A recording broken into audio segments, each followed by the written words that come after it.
Баршаңызға қайырлы күн. Бүгін өте дәмді, сочный болып шығатын түрік халқының ұлттық тағамдарының бірі кебап дайындаймыз. Ең алдымен мені жоғалтып алмас үшін каналыма тіркеліп, лайк басуды ұмытпаңыздар. Міндетті түрде осы тағамды дайындап көріп, пікірлеріңізді қалдыра кетіңіздер. Фаршқа үкіштен өткізілген картоп, чеснок, пияз, сәбіз, қызыл болгар бұрышы, петрушка, тұз, қара бұрыш және де өздеріңіз ұнататын приправаны қосып, барлығын жақсылап араластырып дайындап аламыз. Противенді майлап дайындап қоямыз. Содан соң осылай котлеттердің формасына келтіріп, домалақтап, барлығын біркелкі етіп орналастырып аламыз.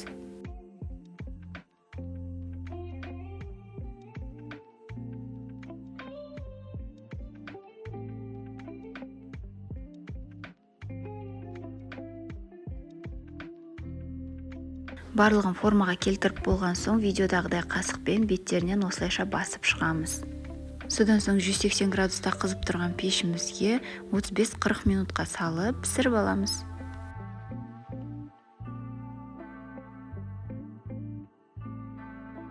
Енді гарнирына кірісеміз. Сары майды салып табамызға ертіп аламыз. Содан соң осында вермишельдерімізді салып, барлығын қызарғанша жақсылап қуырып аламыз.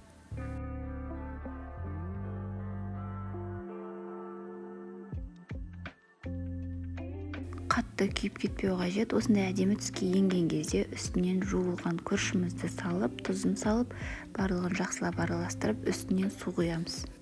Бетін жауып бір қайнатып аламыз. Қайнаған соң баяу отта 20 минут бойы пісіріп аламыз.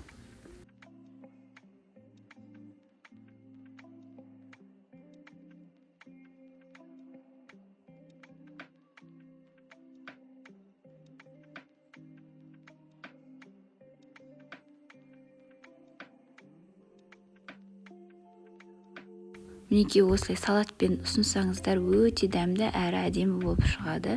Дайындап көріңіздер, еш өкінбейсіздер, және де комментарияға пікірлеріңізді қалдыра кетіңіздер. Баршаларыңызға ас болсын.